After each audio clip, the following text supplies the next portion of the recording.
Hey, welcome back to Fox 5's On the Hill this Sunday. We want to take a closer look at the health of Americans. In May of this year, there was a study that came out that found out that the World Health Organization had declared the end of COVID-19 as a global health emergency. Millions of people, of course, died during the pandemic. But what did we learn, and what is still ahead of us that we need to be focused on?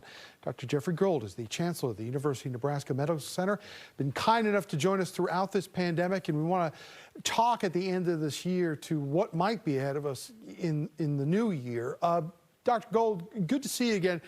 Before we move on, let's get a standpoint of where we're at right now.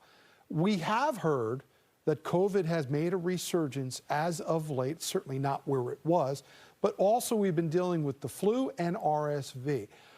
The triangulation of all of this right now, is it concerning to health professionals, or do you think that this is something that we now have a handle on and a way to deal with it?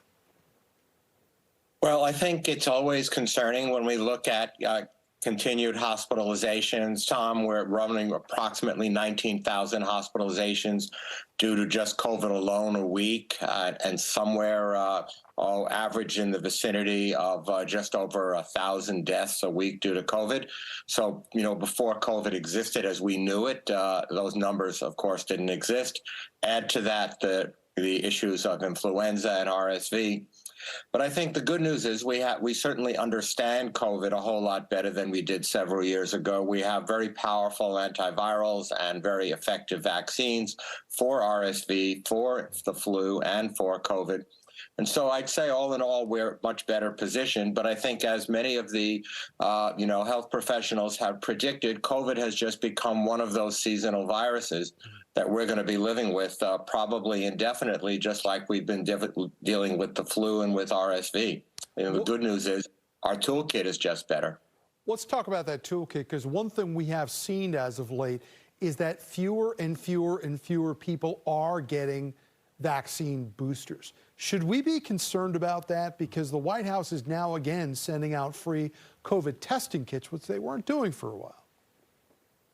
Yeah, I think the numbers that when we look at them carefully of COVID cases are terribly inaccurate, because there are an awful lot of people that are home testing right now with the kits either shipped from the government or purchased over the counter in your pharmacy, or not testing at all and just thinking that they have the flu. But you're absolutely right. The trends towards reduced use of not just COVID boosting vaccines, but of all vaccines, particularly, those that we do for our kiddos usually as they get ready to go to school, are also down in many parts of the country. And that is of considerable concern.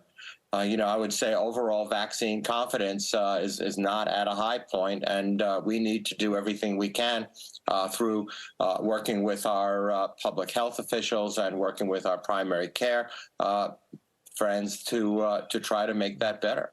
We have about 1 minute left. Early on in the pandemic, all of us started to become very familiar with the different variants that were coming out one after another.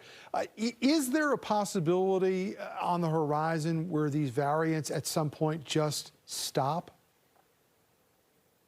We haven't seen that with influenza. There have been just a constant series of mutations, of evolution of the variants.